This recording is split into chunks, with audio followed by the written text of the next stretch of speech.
เอาผ้ากันใส่จังใดกันพี่น้องนี่เด้อันนี้เอาใหม่เข้าไปแบบนี้ถ้าบางคนว่าปั่นเอามือปั่นใส่แฟบถ้าบางคนก็ว่าอันเอาบางมันอันซุปลงไปโลดซุปโลจังใดดีพี่น้องเพิ่มบ้างนะบางคนว่ามันเต็มแบบนี้เอาบางมันซุปลงไปเลยพะนะ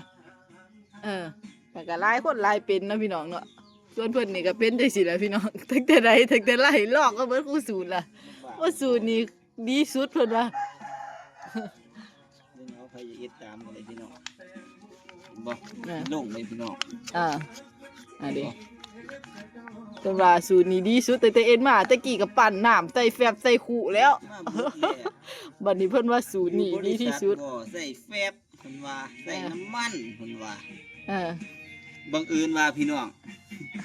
บังเอิญว่าของตาสร้างนะพี่น้องมันอยากเหลวแน่พี่น้องเป็นยี่ห้ออื่นไม่ว่านะครับ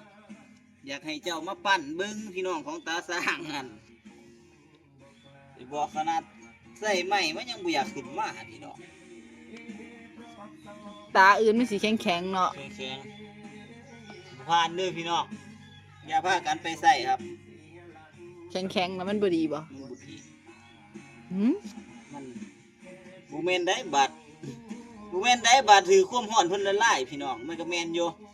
แต่พี่น้องถึงจังอัดบาดนี้มันแข็งเลยมันบ่ละลายไม่เกี่ยวลองเบิ่งบ่เกี่ยวกันเลยจ้าแบบนี้ไว้แต่งหนามันก่อนพี่น้องเห็นบ่เฮ็ดนุ่นๆไว้น่ะเห็นบ่นุ่นๆไว้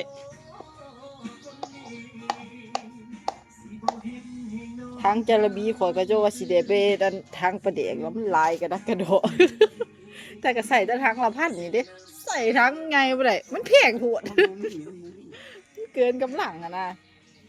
ทางละ10ผมว่า